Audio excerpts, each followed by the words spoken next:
Other tools within the tool system includes our custom rule management option. Rule management is very flexible and can sometimes appear complex because what we have is a Boolean logic system that allows us to designate any number of fields to trigger any type of event.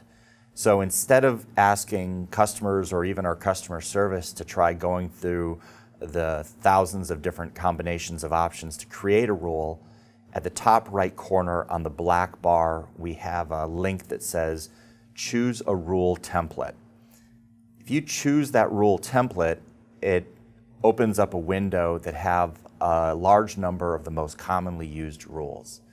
These are rules that we've seen over time that our merchants have requested.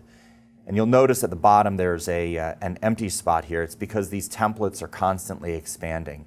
As our customers come to us and tell us there's a new rule that we would like to employ, we decide whether or not this is a rule that more of our customers might decide that they would need, and then we add those templates on an ongoing basis.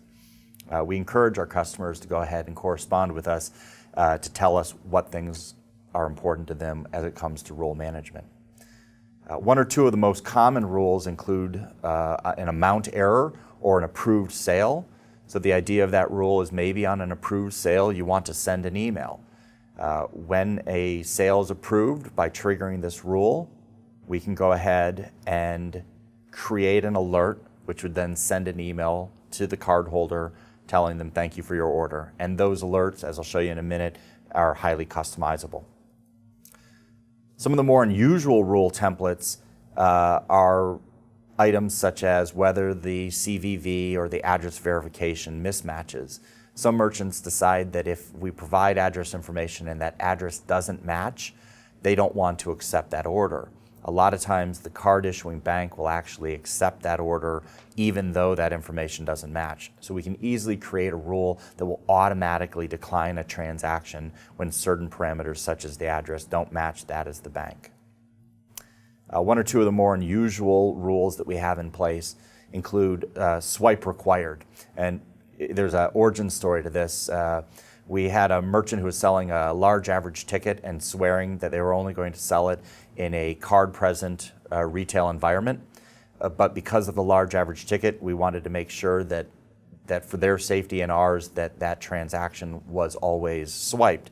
So we created this swipe-only rule, and then the customer called us within minutes of the account being opened saying, I couldn't process a transaction. We went to look, and it was because that transaction was key entered.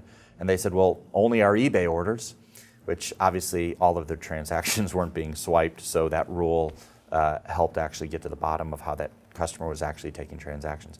We also have rules around GeoIP, basically whether or not the IP address is coming in from regions outside the United States, whether or not they're mismatched. Perhaps the cardholder is telling you that they're in Michigan, but their IP address shows that they're in Southern Africa. Those types of rules can automatically trigger. And this type of fraud functionality is usually sold by our competitors at a premium, but it's included with all of our processing.